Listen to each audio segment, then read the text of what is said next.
අද මම ඇවිල්ලා ඉන්නේ කනත්තට. ඉතින් කනත්තට මොකක්ද ඉංග්‍රීසි වලින් කියන්නේ? cemetery. cemetery එක. මාත් එක්ක පොඩ්ඩක් ඇවිදිමු.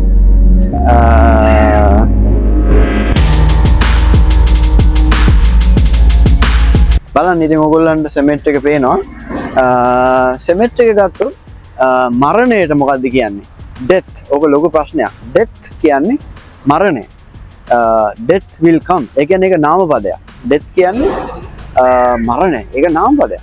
හැබැයි die කියන්නේ මැරෙනවා. die කියන්නේ මිය යනවා. එතකොට කොහොමද ඒක පාවිච්චි කරන්නේ? ඒක ක්‍රියාපදයක්. he will die. එයා මිය යයි. එතකොට kill කියන්නේ මරනවා. කෙනෙක්ව හිතලා මරනවා. die කියන්නේ ස්වභාවිකව මිය යනවා. he will die. නැත්නම් he died yesterday. එයා ඊයේ මිය ගියා. හැබැයි he killed කියන්නේ නැහැ. he killed කිව්වොත් එයා මැරුවා කෙනෙක්ව. එයා හිතාමතා මැරුවා. dead කියන්නේ මොකද්ද? නාම විශේෂණය. he is dead. එයා මැරිලා. එයා මිය ගිහිල්ලා. he is dead. death කියන්නේ මොකද්ද? මරණය. dead කියන්නේ මැරිලා. he is dead. kill කියන්නේ මරනවා. die කියන්නේ සාමාන්‍ය විදිහට මේ යනවා. ඉතින්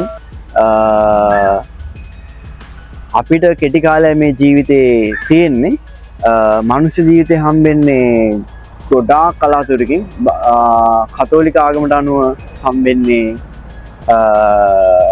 පොඩි chance එකක් කියන්නේ chance එකක් හම්බෙන්නේම නැති තරම් හම්බෙන්නේම නැහැ. අපි ස්වර්ගයට යනවා එක්කෝ අපායට යනවා. බෞද්ධ ආගමට අනුව කල්ප ගානකින් අපිට හම්බෙනවා. ඒ කියන්නේ ගොඩාක් කාලයකට පස්සේ. ඒක නිසා අපි පුරුදු වෙන්න ඕන මේ ජීවිතේ එන්ජොයි කරන්න. දේවල් ලබා ගන්න. ධර්මිෂ්ඨ ලෙස ජීවත් වෙන්න. ඉතින් මේ වචන ටික මම හිතුවා ඔයගොල්ලෝ එන්ජොයි කරා කියලා. bye bye. subscribe to my channel.